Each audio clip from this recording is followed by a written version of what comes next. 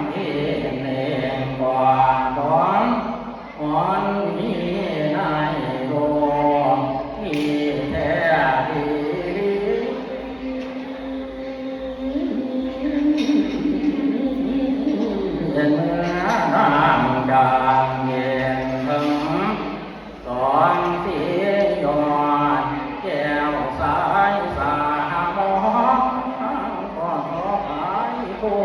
สอนเดียวเล่นผู้กลางหลวงก็จึงตรงใจมาเรื่องคำเขียวคำกันโดยลอยสามเมียเกิดดาวเมื่อนางจางเดียงตามหาวใจร้ายสัมหายแด่ดูเจ้า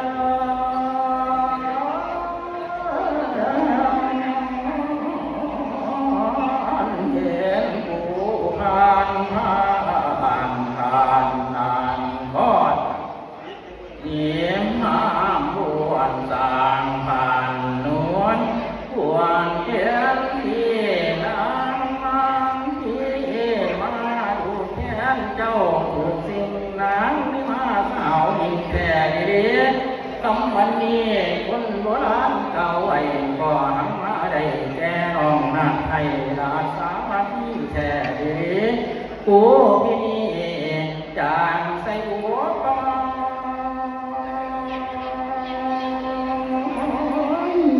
เพียบไม่น้องมาที่ฟังว่า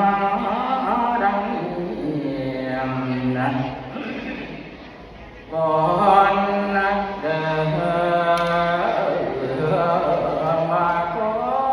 นเดิ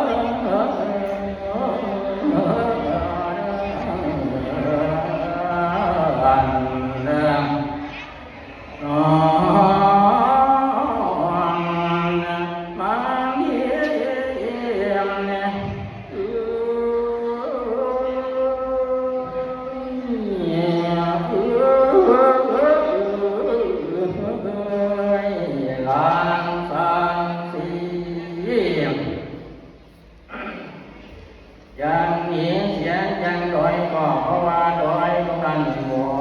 มีทางแดงโค้งน้ำตาลจางมี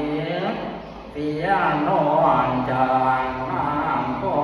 ก่อนวางน้ำยานบ่มีผมสนจางมีเสียนอนจางผู้ความคนนั้นเสียสังสอนคนนั้นบอกใจหลวงทางหลายจางเหียงเสียงจางคนไม่บอกเขาว่าคนไม่นั้นก็มีสิ่งอะไรสาว่าคำลามลานไหลเห็นนานพวงสร้างอย่างนี้เสียงจากเพื่อนก็ว่าเพื่อนนั้นบ่มีไม้ไผ่ไม้ลายแล้ว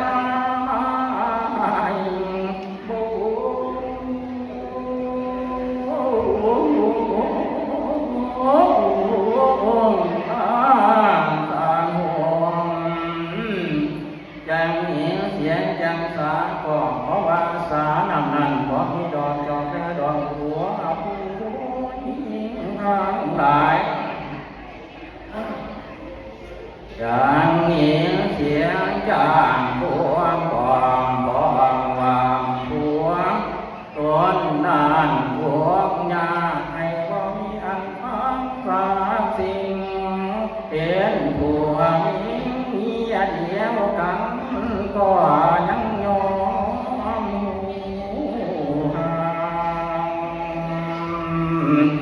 บ้านว่าเปลี่ยนพญาเจ้าสร้างก็ยังหูว่าได้ยังทั้งเขียนคำมันมีคนทั้งหลายเก่าไว้ก็หามาได้แก่น้องนาให้ราชาที่แท้ดีใส่กันที่สัญญาว่าโอ้โนว่าโอ้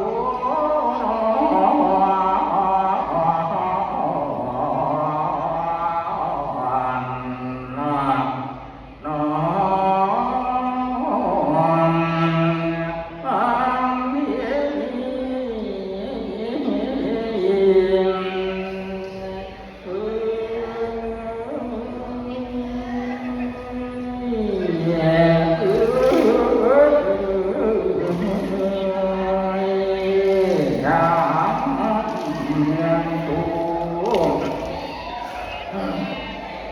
มา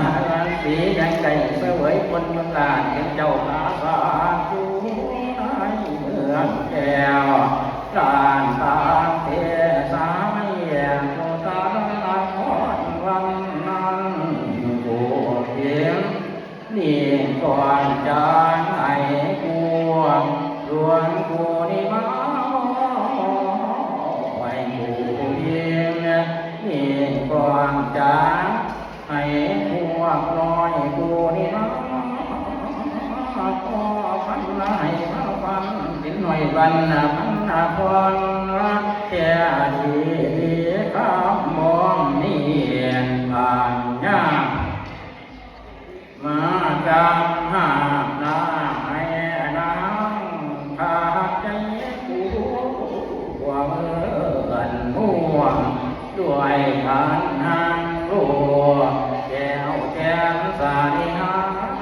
ก่อนจังได้ฟังเสียงสางข่าวเก่าจากกองข่าวแก้วข้ายาอ่านหวานตามบังกูเกณฑ์ตาข้างเจ้าคอยทางลอยมียาวเรือข้างเรือแดงดวงแก้มดาวเดือดมาผ่านเรือวางจางใจสาแบงหาเย็นยังน้ำใจดังยานในห่วยมาสาสุนดังมือพระแดงจงใจที่ยานเงียบหายเสียตาสางดังมือพระแดงก็ย้อนข้างสางยานมีข้างตาแก่เต็มทางอยากใจไปเป็นนักบวชเดือนโยเต็มดวงตาสมองโอ้แม่อ่านงานมองแก่การกันนั่นที่คืนเดือนเป็นแล้วเตือนแล้วเป็นท่านคืนแล้วเป็นเดาเตือนเต็มไผ่ดังวันใจขาดจากแก่ของวันแห่ทางมา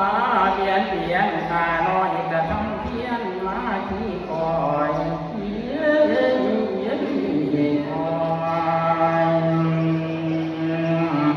บัดนี้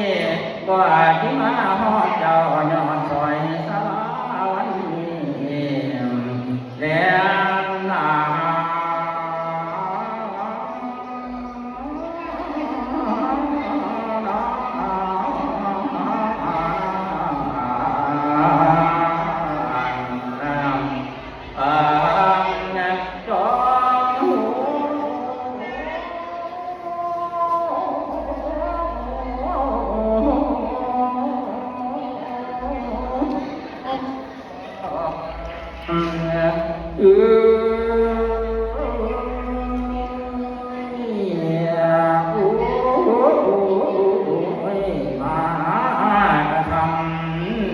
ใจจงเพียรเนี่ยง่ายว่าผู้ขาเป็นสู้แท้ดีทำบ่มีทำมาลาสะเจ้าจงมาฟังผู้ขาลาสมาธิผีวาคาลาสมาธิแล้วนี่ยังจงใจต่อเจ้หายหอเทพาญาพรผ่านเนมจอดแล้วผ่านฟ้าเห็นแล้วลางขามมีกิจาบ่ดีบ่เปียกมงคลสว่างสว่างน้ำลาสารเจ้าวางพวงตาเด่นสู้แทนดีคือรักเย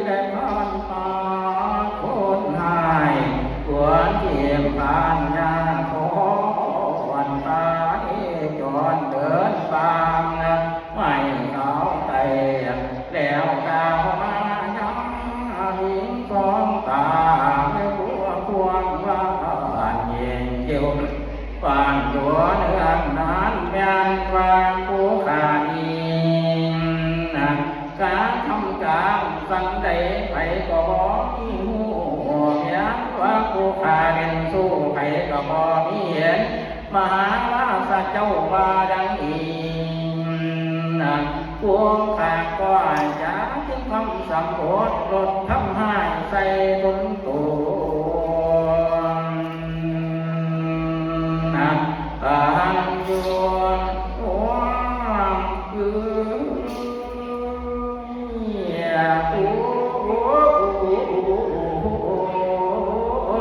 ยาสงสัย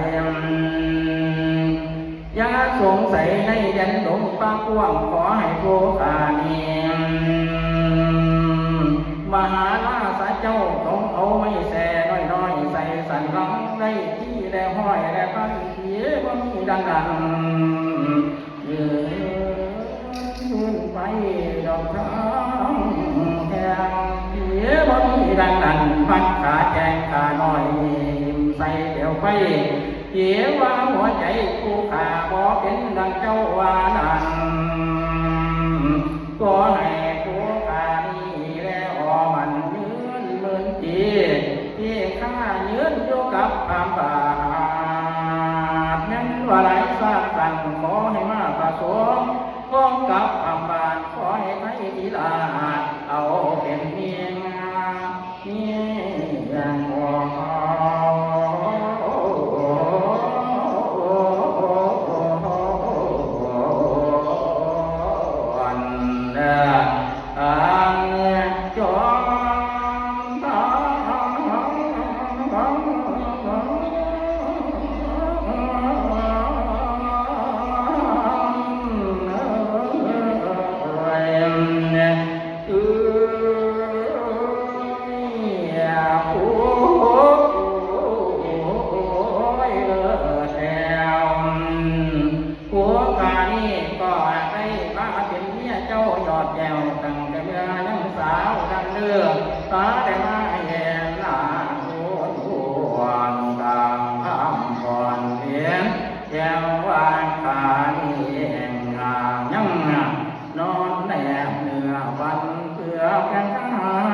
สัพพะเคราะห์สัพพะเกียรติจังไรทั้งหลายให้สูญหายมาลายสิ้นขอให้มีเงินมีทองเงินไหลทองทองไหลมาเหมือนดังแม่น้ำพระคงคาอย่าได้ขาดสายอย่าได้บกเป็นหาดอย่าได้ขาดเป็นวังสัพพกาลังให้เต็มดีอยู่ทุกเมื่อกิติมัคคะนักบามีมูลปูนมีมานะมะปะทะทุ บริเวณนี้รางวัลที่หนึ่ง